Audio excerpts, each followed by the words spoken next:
Ces expériences paraissent incroyables, mais beaucoup sont mal comprises, et certaines sont même dangereuses si on ne sait pas ce qu'on fait.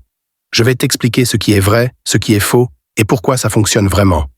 Casse la tête d'une allumette, enroule-la avec une brochette dans du papier aluminium, pince l'extrémité supérieure, place-la sur un support et allume-la au briquet. Tu peux simuler un lancement de fusée. Entoure de la laine d'acier pour former un cercle, place le téléphone du mari à l'intérieur et passe un appel. La laine d'acier s'embrase instantanément en produisant des étincelles. C'est la radiation émise lors d'un appel téléphonique. Pensez-vous que c'est vraiment à cause de la radiation du téléphone? Dites-moi ce que vous en pensez en commentaire. Enroule étroitement un fil de cuivre autour d'une vis en formant des spires, puis relie les deux extrémités à une pile. Approche-le de la table. Les objets métalliques au-dessus sont attirés. C'est le principe de fonctionnement d'une grue électromagnétique. Il ne reste qu'une seule pile dans la télécommande du climatiseur. Il suffit de relier les bornes positives et négatives avec un fil métallique. La télécommande peut alors fonctionner normalement. Fixe des aimants aux deux extrémités d'une pile et place-la dans une bobine de fil de cuivre fermée. La pile se met à tourner rapidement dans la bobine. C'est le principe de fonctionnement du train électromagnétique. Plante deux crayons taillés dans de l'eau salée, puis relie leurs extrémités aux pôles positifs et négatifs d'une pile. Tu pourras observer la formation d'hydrogène et d'oxygène dans l'eau. Des bulles apparaissent. C'est le phénomène de l'électrolyse de l'eau. Découpe la feuille d'aluminium contenue dans un chewing-gum selon la forme montrée dans la vidéo.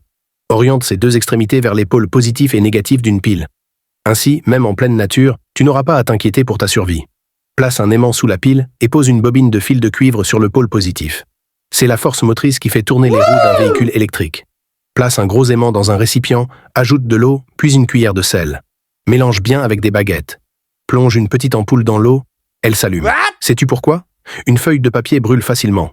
Mais si tu enveloppes un verre avec du papier et que tu l'approches d'une flamme, même après un long moment, le papier ne noircira que légèrement. Pourquoi? Enroule du fil de coton autour d'une bouteille en verre, verse un peu d'alcool dessus et allume-le. Fais tourner la bouteille pour la chauffer uniformément, puis plonge-la rapidement dans de l'eau glacée. Grâce à la dilatation et à la contraction thermique, la bouteille se coupe facilement. Place un verre rempli d'eau devant une fille, tu verras son image se retourner. C'est le principe de la réfraction de la lumière. Découpe 4 trapèzes isocèles dans une feuille plastique, assemble-les avec du ruban adhésif pour former un entonnoir. Pose-le sur ton téléphone en lisant une animation et tu obtiendras un projecteur holographique 3D à l'œil nu. Plutôt cool, non? Si tu traces quelques lignes autour d'une fourmi, elle ne trouve plus d'issue. En dessinant un cercle, la fourmi se retrouve piégée à l'intérieur et ne peut plus en sortir. Couvre une balle de ping-pong avec un verre à pied et fais-le tourner dans le sens des aiguilles d'une montre. La balle se déplace rapidement de la table vers l'intérieur du verre. C'est l'effet de la force centrifuge. En trempant un doigt dans l'eau et en frottant le bord d'un verre de manière rythmée, tu peux contrôler un cure-dent posé sur un autre verre. C'est le phénomène de résonance sonore. Dépose une cuillère de permanganate de potassium sur un morceau de bois, ajoute quelques gouttes d'alcool usagé. Après un moment, tu obtiendras du feu en pleine nature. Plante une plaque de fer et une plaque de cuivre dans une pomme, relie-les avec des fils électriques. Tu peux alimenter une montre électronique. C'est le principe de la réaction électrochimique. Place un bracelet en or sur une balance, puis glisse discrètement un aimant sous le plateau. L'or semble alors devenir plus lourd. C'est une astuce que certains commerçants malhonnêtes utilisent pour tromper leurs clients. Beaucoup d'entre vous ont donné leur avis sur cette expérience maintenant, voici ce qui se passe réellement du point de vue scientifique. L'or n'est pas magnétique.